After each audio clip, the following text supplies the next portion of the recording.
Hello students. So আমি পঢ়ি আছিলোঁ ক্লাছ 10 ৰ অতি গুৰুত্বপূৰ্ণ চেপ্টাৰ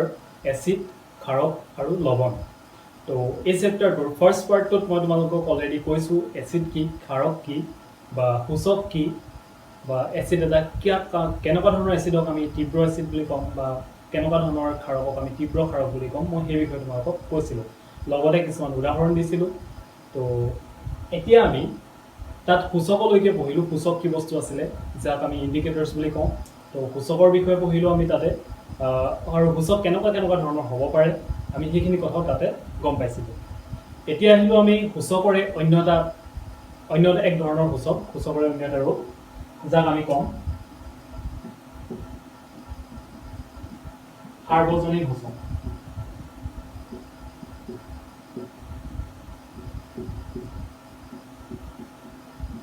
এই সাৰ্বজনীন সূচকক আমি ইংৰাজীত ইউনিভাৰ্চেল ইণ্ডিকেটৰ্ছ বুলি কওঁ। ইউনিভাৰ্চেল ইণ্ডিকেটৰ্ছ ইয়াৰ মিনিংটো হৈছে কি, আচলতে আমি সূচক বুলি আগতে কি পাইছিলোঁ যে যিবিলাক পদাৰ্থই এচিড বা ক্ষাৰ নিৰূপণ কৰে, কোনো এটা পদাৰ্থ এচিডিক হয় নে সি ক্ষাৰকীয় হয়, সেই বস্তুটো নিৰূপণ কৰে, তাকে আমি সূচক বুলি কৈছিলোঁ। এতিয়া আমি সাৰ্বজনীন সূচকে কি কৰিব, যিহেতু ইয়াত সূচক শব্দটো অলৰেডি আছে, গতিকে তোমালোকে গম পাবা যে ই এচিড বা ক্ষাৰক হয় নে নহয় কোনো এটা পদাৰ্থ তাক নিৰ্ণয় কৰে। কিন্তু এই সাৰ্বজনীন সূচকৰ এটা বিশেষ মহত্ব আছে কি, ই কেৱল এচিড পদাৰ্থ এটা এচিডেই নে ক্ষাৰকীয় সেইটোকে নিৰূপণ কৰি নথয়, লগতে সি আমাক এই কথাও কয় যে বস্তুটো যদি এচিড হয় তেনেহ'লে সি কেনেকুৱা ধৰণৰ এচিড, সি গ্ৰাহক নে লঘু বা কিমান পৰিমাণৰ গ্ৰাহক, সেই কথাটো আমাক এই সাৰ্বজনীন সূচকবিলাকে দিয়ে। এতিয়া সাৰ্বজনীন সূচকৰ ভিতৰত পৰে খুব ইম্পৰ্টেণ্ট pH কাগজ। ইয়াক আমি pH পেপাৰ বুলি কওঁ। pH শব্দটো আচলতে ইয়াত সোমাই আছে কি, পি মানে এই সৰুকে যিটো পি, স্মল লেটাৰ পি লিখা আছে তাৰ শব্দ হৈছে পটেঞ্চ। আৰু ইয়াতে পটেঞ্চক ইংৰাজীত তাৰ মিনিংটো হৈছে, পটেঞ্চৰ মিনিংটো হৈছে কি, ষ্ট্ৰেংথ। ষ্ট্ৰেংথ মানে হৈছে শক্তি। গতিকে গম পালা তোমালোকে এই pH কাগজখনত তেতিয়াহ'লে শক্তিৰ বিষয়ে সোমাই আছে। শক্তি মানে কি, ষ্ট্ৰেংথটোৰ বিষয়ে সোমাই আছে, কিমান পৰিমাণৰ শক্তিশালী হয়। লগতে এই এইচটোৱে কি বুজায়, এইচটোৱে হাইড্ৰজেন আয়নৰ কথা কৈছে, মানে কিমান পৰিমাণৰ হাইড্ৰজেন আয়ন তাত আছে সেই পদাৰ্থটোত, তাৰ বিষয়ে আমাক কিহে ক'ব, pH কাগজখনে ক'ব। ঠিক আছে, গতিকে পি মানে হ'ল ষ্ট্ৰেংথ আৰু এইচ মানে হ'ল কাৰ ষ্ট্ৰেংথ, হাইড্ৰজেন আয়নৰ ষ্ট্ৰেংথ। গতিকে আমি pH পেপাৰৰ পৰা কি গম পাম, বা ইউনিভাৰ্চেল সূচকৰ পৰা আমি কি গম পাম, সাৰ্বজনীন সূচকৰ পৰা আমি এইটোৱে গম পাম যে এই কি কয়, কোনোবা এটা পদাৰ্থ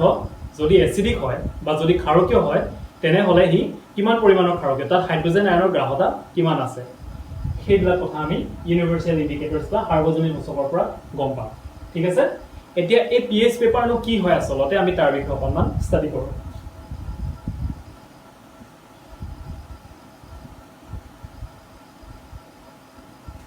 So মই হেডিংটো লিখি লৈছোঁ pH পেপাৰ। pH কাগজখনে ইয়াত আচলতে pH স্কেল বুলি কোৱা হয়। ঠিক আছে, আমি pH পেপাৰখনে এক্সট্ৰাকে পাম যিখনে আমি দ্ৰৱটো পৰীক্ষা কৰিম, তাৰপিছতে আমি এডাল পাম pH স্কেল। এই pH স্কেলডালৰ সহায়ত আমি ক'ব পাৰিম যে কোনো এটা পদাৰ্থ কিমান গ্ৰাহতাৰ এচিডিক হয় বা কিমান গ্ৰাহৰ ক্ষাৰকীয় পদাৰ্থ হয়। ঠিক আছে, এই স্কেলডালৰ বিষয়ে জনাটো খুবেই জৰুৰী। এই স্কেলডাল ইমান বেছি টানো নহয়, তোমালোকে খুব সহজতে ইয়াক পঢ়িব পাৰিবা যদি মন দি যোৱা। নিশ্চয় প্ৰেক্টিচ কৰিবা তোমালোকে, আৰু কিছুমান কথা মনত ৰখা খুবেই জৰুৰী। ঠিক আছে, চ' এই pH স্কেলডাল আচলতে কি হয়, এখন ধৰি লোৱা এখন ৰঙৰ কাগজ বুলি ধৰি লোৱা, তাত বিভিন্ন ধৰণৰ ৰং থাকে আৰু তাতে কিছুমান যেনেকৈ আমাৰ স্কেলডালত 1 to 15, আমাৰ সৰু স্কেল চুটি স্কেলডালত 1 পৰা 15 চেণ্টিমিটাৰলৈকে যিডাল স্কেল পায় তাত 1 পৰা 15লৈকে ঘাট কটা আছে। 1 চেণ্টিমিটাৰ, 2 চেণ্টিমিটাৰ, 3 চেণ্টিমিটাৰ সেনেকৈ ঘাট কটা আছে। তাত ষ্টাৰ্ট ক'ৰ পৰা হয়, 0ৰ পৰা হয়, যিটো আমি কি হয় তাত লিখা নাথাকে, তাত 1ৰ পৰাহে লিখা থাকে, কিন্তু 0ৰ পৰা ষ্টাৰ্ট হয়। চ' তেনেকৈ pH পেপাৰখনো এনেকৈ কি থাকে, 14টা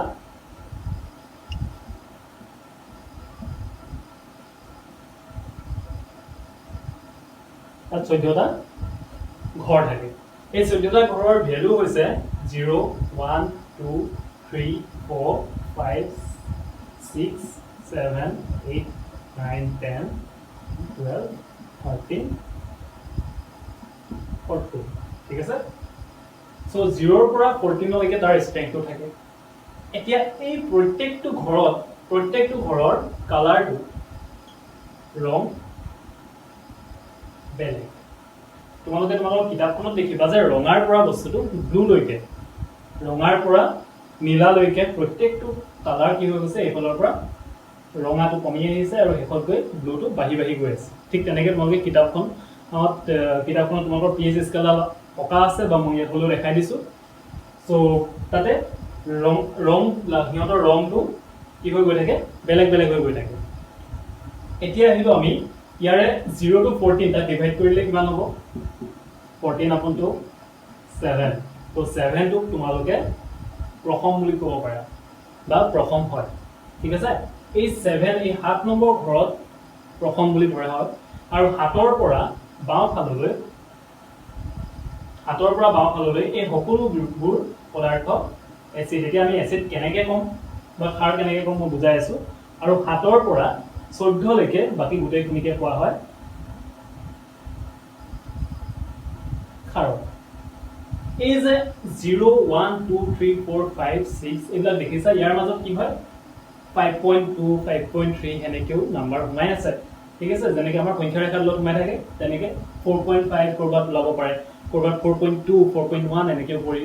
ভ্যালু ওলাব পাৰে সো এই যে ভ্যালু বিলাক দেখিছা এইবিলাক আসলতে কিহৰ ভ্যালু হয় এইবিলাকক আমি কওঁ pH ভ্যালু pH ৰ মান বুলি কওঁ গতিকে pH ৰ মান কিমানৰ পৰা কিমানলৈকে থাকিব পাৰে 0 ৰ পৰা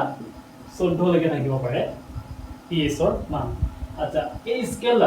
স্কেলডাল হৈছে এটা কি জাস্ট এটা আমাক কি নিৰূপণ কৰা সহায় কৰা এটা ধৰিলো আহিলা বুলি ধৰিবা ঠিক আছে এতিয়া এই আহিলাডাল ব্যৱহাৰ কৰিবৰ কাৰণে আমাক লাগিব এখন pH পেপাৰ pH কাগজ এখন লাগিব যিখন কাগজ যেনেকৈ মই লিটমাছ কাগজখন ডুবাই দিছিলো আৰু তাৰ এটা কালাৰ চেঞ্জ হৈছিল এসিডত ডুবাই দিলে বেলেগ এটা কালাৰ হয় বা খাৰত ডুবাই দিলে বেলেগ এটা কালাৰ হয় ঠিক তেনেকৈ ইয়াৰো যিখন pH পেপাৰ থাকে pH কাগজ থাকে এই pH কাগজখন মই যিকোনো এটা দ্ৰৱত মই pH কাগজখন ইয়াত ডুবাই দিম ইয়াত ডুবাই দিয়াৰ ফলত কি হ'ব সেই pH কাগজখনৰ ৰংটো সলনি হৈ যাব মই কৈছো অলৰেডি ইয়াৰ পৰা ইয়ালৈকে এনেকৈ কৰি পিনি গোটেই ৰংবিলাক চেঞ্জ হৈ গৈ থাকে তো গতিকে আমি যেতিয়া এই pH পেপাৰখন ডুবাম তেতিয়া ডেফিনেটলি তাৰ এটা নিৰ্দিষ্ট কালাৰ আহিব সো সেই কালাৰ সেটটো মই ইয়াৰ প্ৰত্যেকটো সেটৰ লগত মিলাই চাম প্ৰথমতে ইয়াৰ লগত মিলালো নাই মই তাক যদি দেখো মই অকমান সেউজীয়া নিচিনা বা ব্লু কালাৰ কিবা এটা দেখো তেতিয়া হলে মই তাক এই ফললৈ লৈ যাম সো ধৰি লোৱা তোমাৰ 10 নম্বৰ সেটটোৰ লগত তোমাৰ pH পেপাৰখনৰ কালাৰটো সিমিলাৰ পাইছা একে পাইছা গতিকে একে পোৱাৰ লগে লগে তুমি ক'ব পাৰা যে সেই পদাৰ্থটো এই যিটো পদাৰ্থত তুমি সেই কাগজখন ডুবাইছিলা সেই পদাৰ্থটোৰ pH ৰ মান গম পালা তুমি 10 ঠিক আছে এই 10 নম্বৰ সেটটোত আকৌ গোটেইটো সেম কালাৰৰ নহয় ইয়াত কালাৰটো কি হৈ যায় এই ফালৰ পৰা গলে ডাৰ্ক হৈ গৈ থাকে অকমান বেছি আন্ধাৰ হৈ গৈ থাকে গতিকে কি হয় এই কালাৰটো এই পোৰশনটোৰ কালাৰ বেলেগ এই পোৰশনটোৰ কালাৰ বেলেগ বা এই পোৰশনটোৰ কালাৰ বেলেগ বেলেগ হ'ব পাৰে যদি তোমাৰ হিফালে পোৰশনটোৰ লগত কালাৰ মিলে তেতিয়া হলে 10.8 মান হ'ব যদি এই ফালৰ পোৰশনটোৰ লগত কালাৰ মিলে তেতিয়া হলে 10.1 10.21 থাকিব কিন্তু পৰাপক্ষত হি 10 নম্বৰ ঘৰটোত থাকিব গতিকে তাৰ ওভাৰঅল pH ৰ ভ্যালু 10 বুলি আমি ক'ব পাৰো বা আমি তাক যদি আৰু অলপ ডেপথত লৈ যাম তেতিয়া হলে তাৰ আমি pH ৰ ভ্যালুটো কি পাম অকনমান চেঞ্জ পাম আমি কি 10.2 10.3 বা 10.5 এনেকুৱা ধৰণৰ pH ৰ ভ্যালু পাম ঠিক আছে গতিকে তোমালোকে গম পালা যে pH ৰ ভ্যালু কেনেকৈ উলিয়ায় যে যিকোনো এটা পদাৰ্থত আমি pH পেপাৰখন ডুবালো pH পেপাৰ কাগজখন ডুবোৱাৰ পাছত সেই কাগজখনে এটা নিৰ্দিষ্ট ৰং গ্ৰহণ কৰিব তো সেই যিটো ৰং গ্ৰহণ কৰিব কাগজখনৰ যিটো ৰং হ'ব সেই ৰংটো মই pH স্কেলডালত কি হ'ব লগত pH স্কেলডালৰ লগত মিলাই চাম আৰু pH স্কেলডালৰ যিটো অংশৰ লগতে সেই কালাৰটো মিলে সেই অংশৰ এপ্ৰক্সিমেটলি যিটো ধৰি লোৱা সেই অংশৰ লগত যিটো ভ্যালু আছে সেই ভ্যালুটোৰ লগত সেই ভ্যালুটোৱে হ'ব সেই পদাৰ্থটোৰ pH ৰ মান ঠিক আছে আমি যিকোনো ধৰণৰ পদাৰ্থৰ pH ৰ মান এনেকৈ উলিয়াব পাৰো আৰু মই অলৰেডি কৈ দিছো এই যে 7 নম্বৰটো আছে 7 নম্বৰটো হৈছে প্ৰথম দ্ৰৱ যাক আমি কওঁ য'ত হাইড্ৰোজেন আয়নৰ পৰিমাণটো আৰু হাইড্ৰক্সাইড আয়নৰ পৰিমাণটো কি থাকে সেম থাকে গতিকে মই এই কথাখিনি আকৌ এবাৰ কৈছো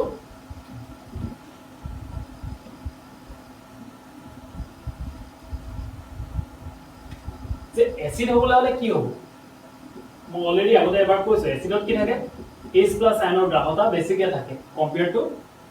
OH- আয়ন গতিকে H+ আয়ন এসিডত বেছি থাকে ঠিক তেনেকৈ ক্ষাৰকত কি থাকে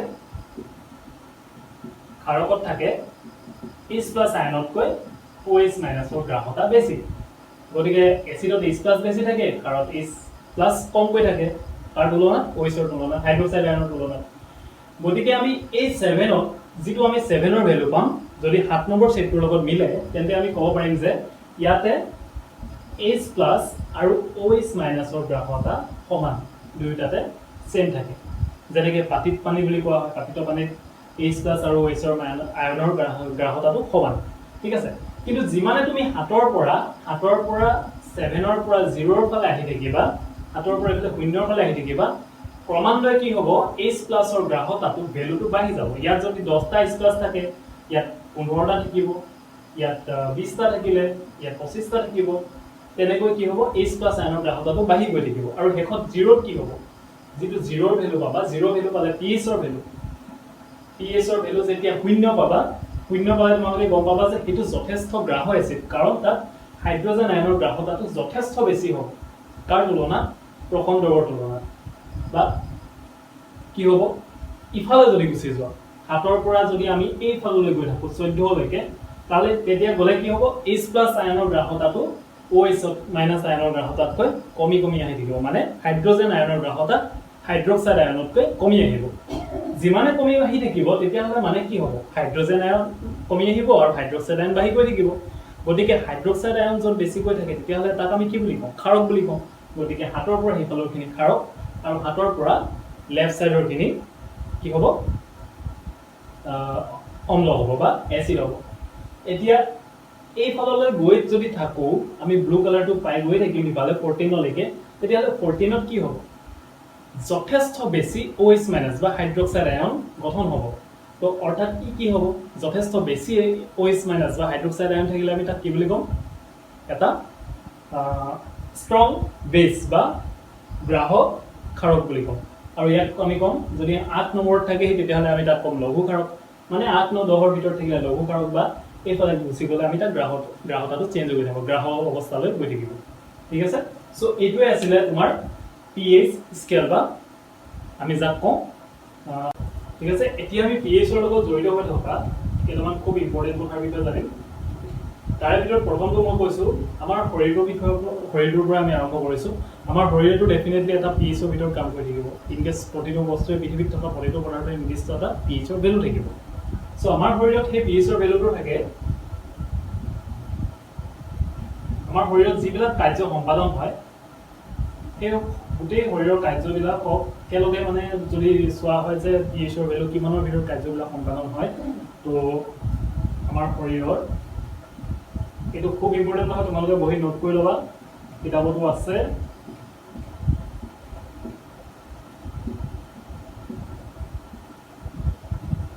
আমি pH 7 ৰ পৰা 7.8 ৰ ভিতৰত গতিকে pH ৰ ভ্যালু 7 ৰ পৰা 7.8 ৰ ভিতৰত আমাৰ শৰীৰত থকা কাৰ্যবিলাক শৰীৰত কৰা কাৰ্যবিলাক সম্পাদন হয় সো এতিয়া 7 ৰ পৰা 7.8 মানে কিমান তোমালোকে pH স্কেলটা যদি চোৱা তাতে মন কৰিলে গম পাবা এনেদৰে মানে কি হৈছিল ভ্যালুটো 0 লৈকে আহিছিল আৰু এফালে 14 লৈকে গৈছিল সো 7 টো আছিল মধ্যম অৱস্থাত মানে ইয়াতে কি হৈ থাকে হাইড্ৰজেন আয়ন আৰু হাইড্ৰক্সাইড আয়নৰ গ্ৰাহকতাটো কি হৈ থাকে সমান হৈ থাকে গতিকে আমাৰ শৰীৰত তেতিয়া হলে 7.8 7 বা 7.8 ইয়াৰ মাজৰখিনি কোনখিনি হ'ব ডেফিনেটলি ইয়াত 7 স্টাৰ্ট হৈছে 7.0 7.1 2 3 4 এনেকৈ গৈ 7.10 মানে 8 পাম কৰিম গতিকে কি হ'ব 7.7 ৰ পৰা 7.8 মানে এই অঞ্চলৰ ভিতৰতে কামবিলাক সম্পাদন হ'ব গতিকে আমি ক'ব পাৰো যে আমাৰ শৰীৰে প্ৰথম অৱস্থাত কি কৰে এইটো প্ৰথম অৱস্থা বুলি কোৱা হয় তাৰ এইফালে আহিলে আমি এচিডিক অৱস্থা পাম আৰু ইফালে গ'লে আমি ক্ষাৰকীয় অৱস্থা পাম গতিকে আমি এইটো প্ৰথম অৱস্থা বুলি কৈছোঁ গতিকে আমাৰ শৰীৰে কি হয় এইটো কাৰ্য সম্পাদন কৰে প্ৰথম অৱস্থাৰ ভিতৰত কাৰ্য সম্পাদন কৰে ঠিক আছে এতিয়া এই কথাটো তোমালোকে লিখিবা এইটো এক্সামতো আহে কেতিয়াবা আৰু আমি জনাটো খুব জৰুৰী এতিয়া নেক্সট আহিলে তোমালোকে এচিড বৰষুণৰ নাম শুনিছা হয় চবে চাগে শুনি আছে এইটো আমি ক্লাছ 4 মানৰ পৰাই আমি পাই গৈ আছোঁ এচিড বৰষুণ কি হয় ঠিক আছে গতিকে এচিড বৰষুণ কি হয় আচলতে নামটোতে তাৰ অৰ্থটো লুকাই আছে এচিড প্লাছ বৰষুণ মানে যিবিলাক বৰষুণত এচিড মিহলি হৈ আহে আমি সেইবিলাককে এচিড বৰষুণ বুলি কওঁ গতিকে বৰষুণৰ পানীত এচিড মিহলি হৈ থকা মানে কি তাৰ পিএইচৰ ভেলু কিমান থাকিব তোমালোকে আন্দাজ কৰা পিএইচৰ ভেলু কিমান থাকিব আমি ক'ব পাৰোঁ যে বৰষুণৰ পানীৰ পিএইচৰ মান বৰষুণৰ পানীৰ পিএইচৰ মান হ'ব ডেফিনেটলি কি হ'ব লেছ দেন 7 হ'ব কাৰণ এচিড বৰষুণ চৰি বৰষুণৰ পানী নহয় এচিড বৰষুণৰ পানীৰ পিএইচৰ মান কি হ'ব লেছ দেন 7 হ'ব কিলে লেছ দেন 7 হ'ব কাৰণ তাত এচিড বৰষুণ বুলি ক'লে তাত ডেফিনেটলি এচিড সোমাই থাকিব আৰু এচিডৰ পিএইচৰ মান কিমান হয় 7তকৈ কম হয় মানে 0 to 7ৰ ভিতৰত থাকে গতিকে এচিড বৰষুণৰ পানীৰ পিএইচৰ মান লেছ দেন 7 বুলি আমি ইজিলি কৰিব পাৰোঁ কিন্তু প্ৰকৃততে তাত কিমান হয় এচিড বৰষুণৰ পানীৰ পৰিমাণ আচ্ছা যিকোনো ধৰণৰ বৰষুণৰ পানীত কি হৈ থাকে আয়নছ মিহলি হৈ থাকে আৰু কেতিয়াবা কি হয় তাতে হাইড্ৰজেন আয়ন হাইড্ৰক্সাইড আয়ন প্ৰতিটো আয়নে থাকিব পাৰে আৰু কেতিয়াবা কোনো ক্ষেত্ৰত কি হয় হাইড্ৰজেন আৰু হাইড্ৰক্সাইড আয়নৰ গ্ৰাহকতাটো সেম নাথাকে গতিকে কি হয় তাত হাইড্ৰজেন আয়ন কেতিয়াবা বাঢ়ি যাব পাৰে হাইড্ৰক্সাইড আয়ন গতিকে ডেফিনেটলি সি এচিডতে পৰিব কিন্তু সি মৃদু এচিডত পৰে বা আমি তাক এচিড বুলি প্ৰায় নকওঁৱে তো সেইকাৰণে কি হয় নৰ্মেল বৰষুণৰ পানীৰ পিএইচৰ মান 7তকৈ তলত থাকে ঠিক আছে কিন্তু যিবিলাক এচিড বৰষুণ বুলি আমি তেতিয়া তাক ডাইৰেক্টলি কৈ দিব পাৰিম এচিড বৰষুণ বুলি তাক ডাইৰেক্টলি কৈ দিব পাৰিম যে যেতিয়া তাৰ পিএইচৰ মান 5.6 এই ভ্যালুটো খুব ইম্পৰ্টেণ্ট পিএইচৰ ভ্যালু 5.6তকৈ কম হ'ব এই কথাটো আমি ক'ব পাৰিছিলোঁ নৰ্মেলি আমি যেনেকৈ আমি এচিড বুলি শব্দটো আহিলে মানে আমি নৰ্মেলি কৈ দিব পাৰোঁ কিন্তু আমি একচুৱেলি এচিড বৰষুণ বুলি যেতিয়া কম তেতিয়া আমি গম পাব লাগিব যে তাৰ পিএইচৰ ভ্যালু 5.6তকৈ কম ঠিক আছে নৰ্মেলি এচিড বৰষুণৰ একদম এক্সাক্টলি এচিড বৰষুণৰ পিএইচৰ ভ্যালু 5.6তকৈ কম ঠিক আছে তো সেইটো হ'ল এচিড বৰষুণৰ কথা আৰু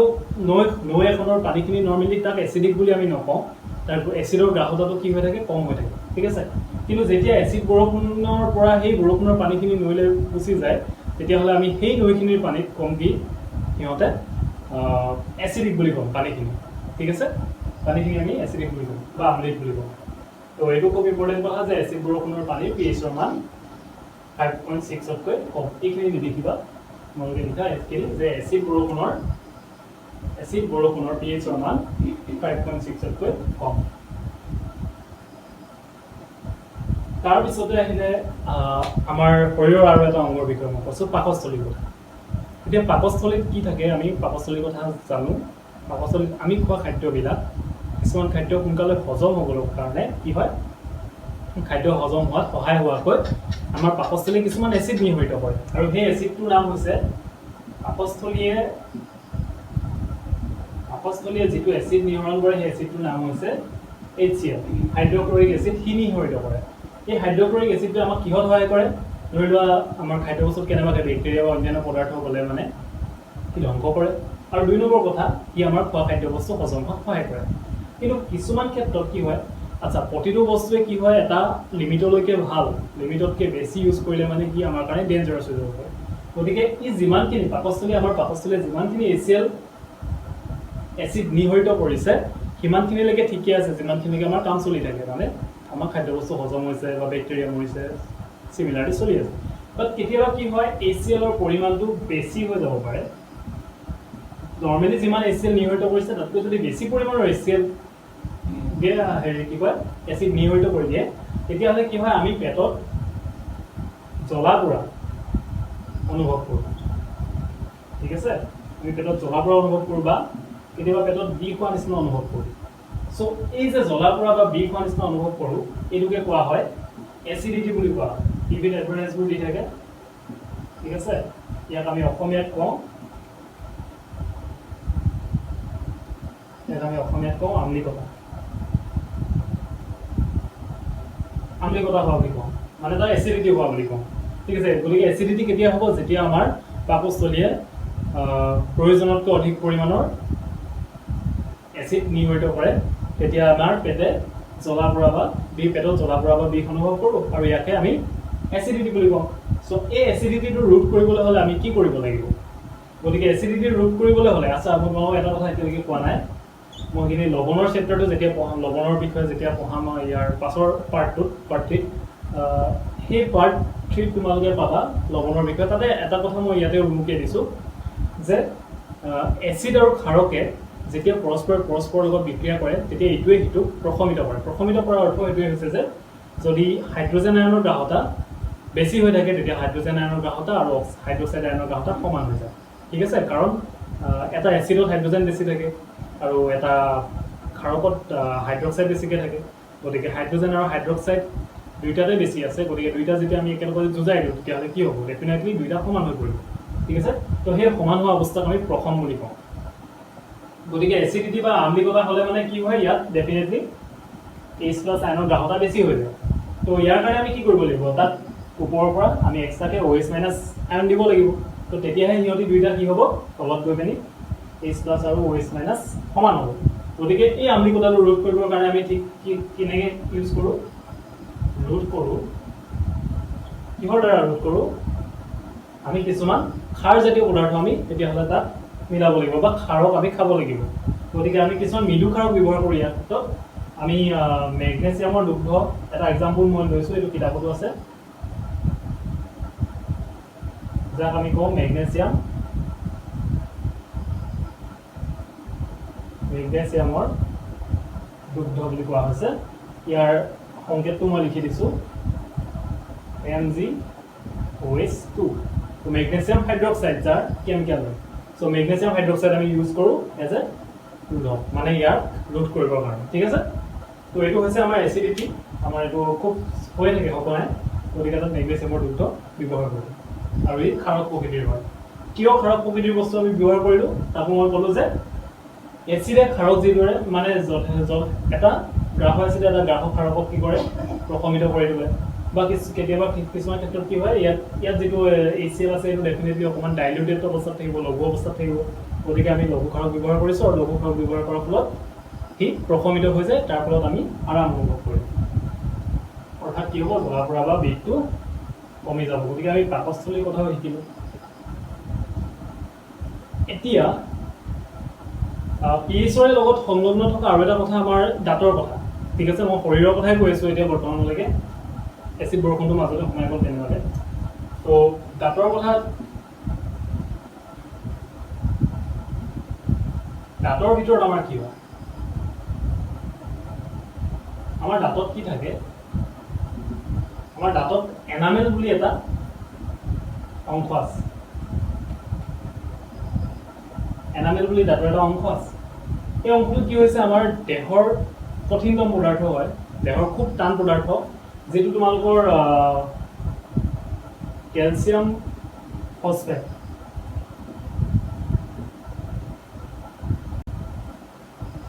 CA2PO4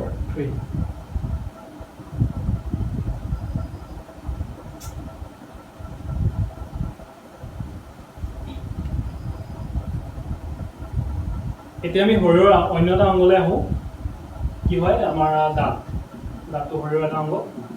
এই দাঁতৰে এটা অংশ আছে কি এনামেল দাঁতৰে এনামেল নামৰ এটা অংশ আছে এই এনামেল অংশটো কি হয় আমাৰ শৰীৰৰ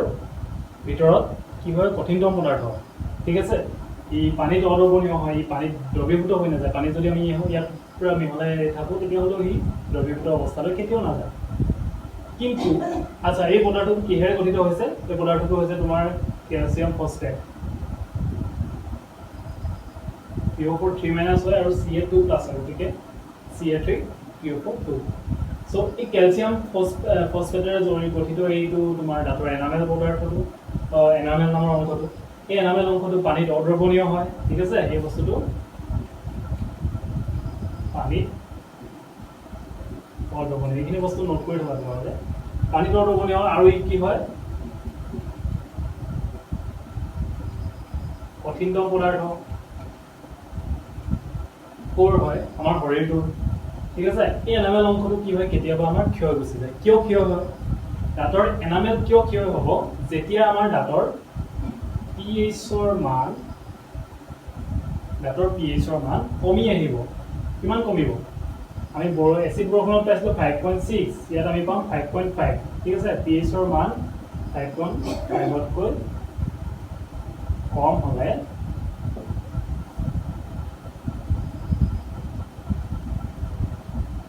ক্ষয় হ'বলৈ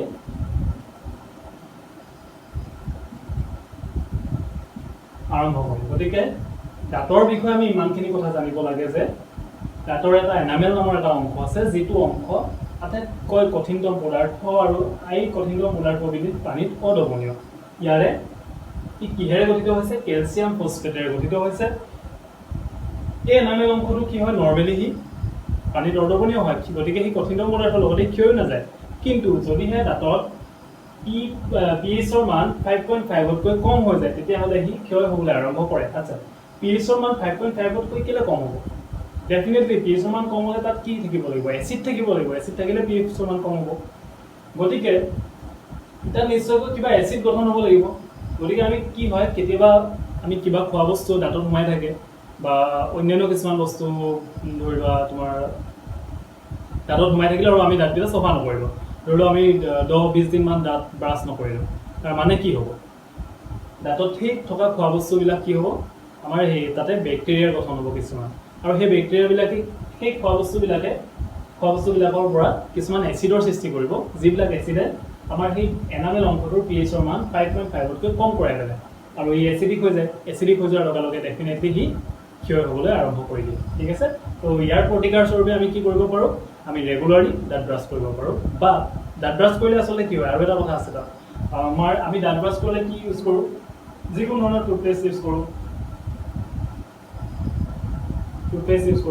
টুথপেষ্টত কি হয় টুথপেষ্টত এইবিলাক বস্তু ক্ষাৰকীয় প্ৰকৃতিৰ হয় ক্ষাৰকীয় প্ৰকৃতিৰ হোৱাৰ কাৰণে সি কি কৰে এই এচিডবিলাক প্ৰশমিত কৰি পেলাই আৰু প্ৰশমিত কৰি আমাৰ দাঁতক সুৰক্ষা প্ৰদান কৰে ঠিক আছে তো এইটো হৈছে আমাৰ দাঁতৰ এনামেল অংশটোৰ বিষয়ে বুলি এইখিনি বস্তু মনকে নোট কৰি ল'বা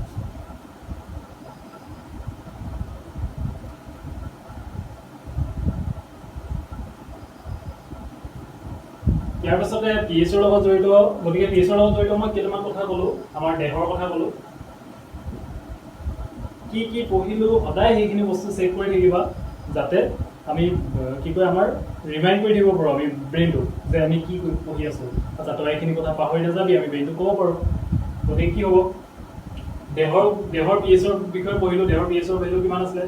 7 to 7.8 তাৰপিছতে আমি পঢ়িলোঁ এচিড বৰষুণৰ pH ৰ ভেলু কিমান পাইছিলোঁ 5.6 তকৈ কম পাইছিলোঁ ঠিক আছে এচিড বৰষুণ পঢ়াৰ পিছত আমি নেক্সট কি কৰিলোঁ নেক্সট আমি পঢ়িছিলোঁ কি হয় পাকস্থলীৰ বিষয়ে পঢ়িছিলোঁ পাকস্থলীত কি থাকে HCl থাকে আমি সেইখিনি কথা জানিছিলোঁ আৰু ইয়াকে আমি তাতে এচিডিটি কি বস্তু গম পাইছিলোঁ আমলিকতা কি বস্তু ঠিক আছে এচিডিটি আমি কেনেকৈ নাশ কৰিব পাৰোঁ সেইখিনি বস্তু গম পাইছিলোঁ তো ভিডিঅ'টো ৰিপিট কৰি চাবলৈ লগা নাই কিন্তু আমি যদি কি কয় ভিডিঅ'টো প'ষ্ট কৰি মই ৰিমাইণ্ড কৰি থাকোঁ তেতিয়াহ'লে হৈ যাব ঠিক আছে আৰু ইয়াৰ লগে লগে আমি আৰু কিছুমান বস্তু পঢ়িছিলোঁ তোমালোকে সেইখিনি ৰিমাইণ্ড কৰি ল'বা ঠিক আছে নেক্সট আমি পঢ়িম কি pH ৰ লগত জড়িত আৰু এটা কথা মই কৈ থৈ যাওঁ ইয়াতে আমি যিবিলাক খেতি কৰিলে মানে কিছুমান শস্য pH ৰ ভেলু নিৰ্দিষ্ট pH ৰ ভেলু কিছুমানত সিহঁতি শস্যবিধ বৃদ্ধি হ'বলৈ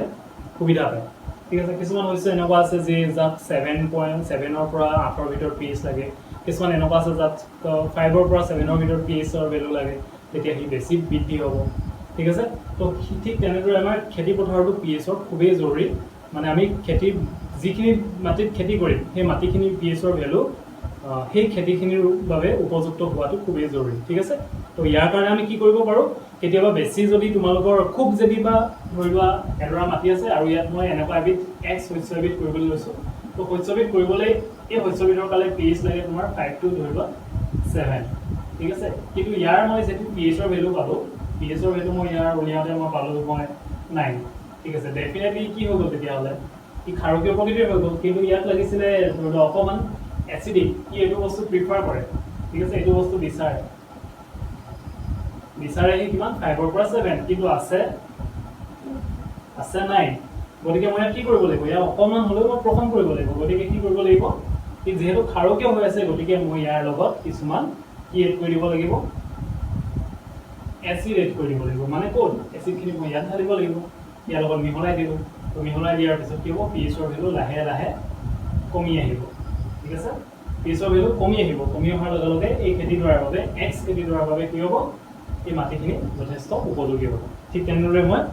যদি খুব বেছি আমলিক হৈ থাকে মাটিখিনি তাত ক্ষাৰক মিহলাম যদি ক্ষাৰকীয় হৈ থাকে তেতিয়াহ'লে তাত আমলিক মিহলাম তেতিয়া মাটিখিনি প্ৰথম হ'ব আৰু কিছুমান খেতি কৰিবলৈ আমাৰ সুবিধা হ'ব ঠিক আছে তো মাটি খেতিৰ লগতো শস্য উৎপাদনৰ লগতো পিএইচৰ যথেষ্ট ভূমিকা নিৰ্ণয় কৰে